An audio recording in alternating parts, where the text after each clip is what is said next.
Konnichiwa, Kanji Hunters, welcome back. I apologize, it's been a while since I put up a proper video. It's the end of summer, beginning of autumn. Life is crazy. Anyway, some really good news. I have recently started an online shop for Kanji Hunter. I'm very excited about this.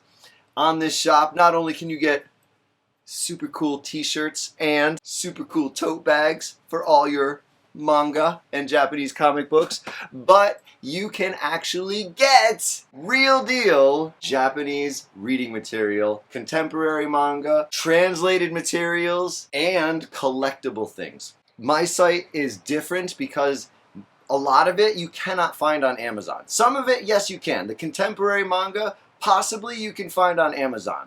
Possibly. But I have access to resources here in Japan because I live here. So I can get lots of stuff that you can't find on Amazon, such as super old manga. This is an antique, really. This is an antique old edition of Astro Boy by Tezuka Osamu. So I can find little treasures like this. And even this has furigana in it. So if you don't know how to read all the kanji yet, you can look it up in your dictionary with the phonetics. But not only Astro Boy, right? This is like a 1960s manga about the Alamo. So it's like a historical run-through of what was going on at the Alamo in America, but all in Japanese. So if you historically know that story, then you'll have a good time reading this in a second language. We've also got Mothra versus Godzilla. This is a cool little find. And Rockman and Forte. So this is actually the generation a bit younger than me was into this. I knew Rockman as Mega Man before he had a dog, right? So on the original NES, we used to play Mega Man, and that's who this is. But in Japan, he's Rockman. Not only was I able to find cool old Japanese manga, but I could find translated American comic books, such as Silver Surfer, right? And it's Silver Surfer 1, but again, it's not like the original American comic book. It's the translation. It's a collected work of translation. And it does have colored pictures in here and whatnot, right? And it's all in Japanese. And this one's got furigana too. They all do. I found the Incredible Hulk. This one is really exciting. This one is very cool. I love the Hulk. Right? Hulk smash. Hulk smash! Also, we got some Spider-Man action. Now this is the number 3. I couldn't find the number 1. I'm looking. I'm always out there picking these old manga stores. I love it. So those are the collectibles, but also translated works. You might find as a language learner that one of the really good ways to boost your language skills is to read the book of a movie you have already seen. For example, I've got The Incredibles, and this is an actual novel, so you can start reading like Japanese style novels, right? And this one's got furigana throughout. You get to experience grammar. Got Aladdin. Also, this one I'm definitely gonna read. I just picked this up the other day. I'm gonna read this because when I was a little kid, this was a really cool movie. The Sword and the Stone. This was a great movie. It's got Merlin, Arthur, Sword and the Stone action. I was reading a little bit of it last night. You know, Arthur back as Wart. And so it's got a little intro, but then it jumps into the actual novel type reading, right? And so if you're reading a Japanese novel, this is a whole new experience because it's not this way. It's not lateral. It's not horizontal, right? It's lateral. Did I say that right? I don't know.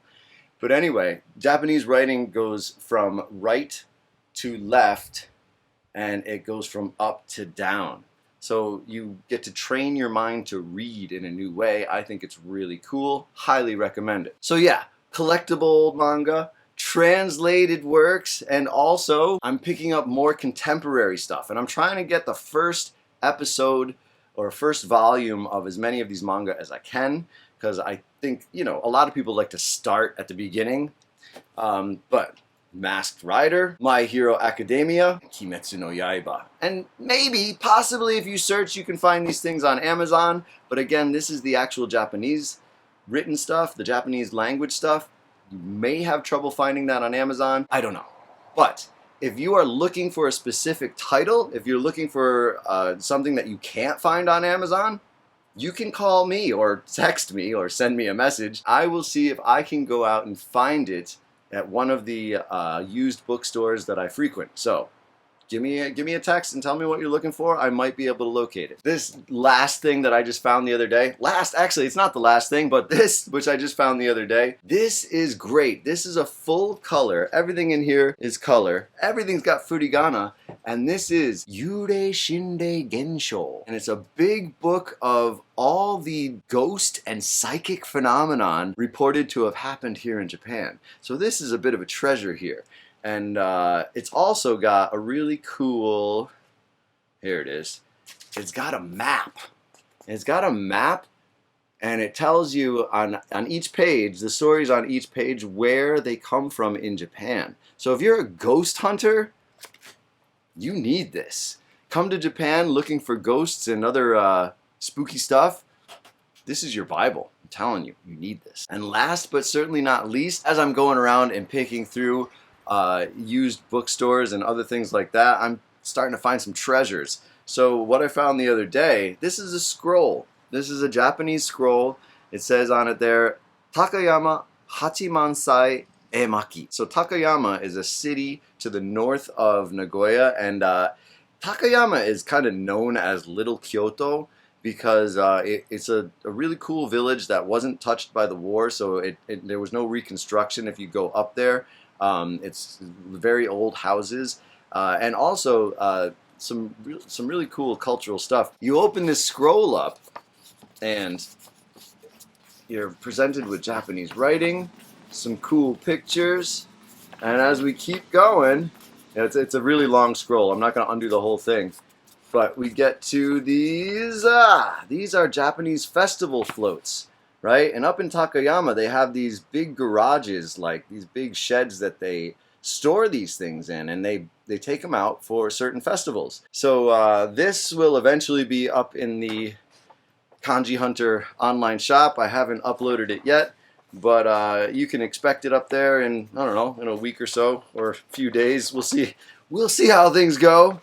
I wish I could dedicate all my time to playing drums and doing Kanji Hunter, but unfortunately, I have to work other things as well, so life gets a bit busy at times. But you can now find, in addition to manga and novels, you can find a scroll. I have a real scroll. I'm excited about that. So anyway, thank you. Please go check out the Kanji Hunter online shop. That's at kanjihunter.company.site. You can still go to the kanjihunter.com webpage, and that'll just kind of be full of updates, and whenever something cool happens, I'll put it up there as well. Oh, new t-shirts are also coming. This one is one that I made. These are my handmade t-shirts, but I am not a professional t-shirt maker. I did the best I could with these. So I also ordered some professional, real nice t-shirts, and they are on their way. So in the store now, you'll find these are going to be a little bit cheaper than the new ones that are coming soon, but I hope you like them. That's all I got for today. I'm going to go out this afternoon, do a little more picking out through bookstores and little antique shops and stuff, and see what I can find. And all the little treasures are going to be on the Kanji Hunter online shop, which is known as Kanji Hunter Safari, or KHS.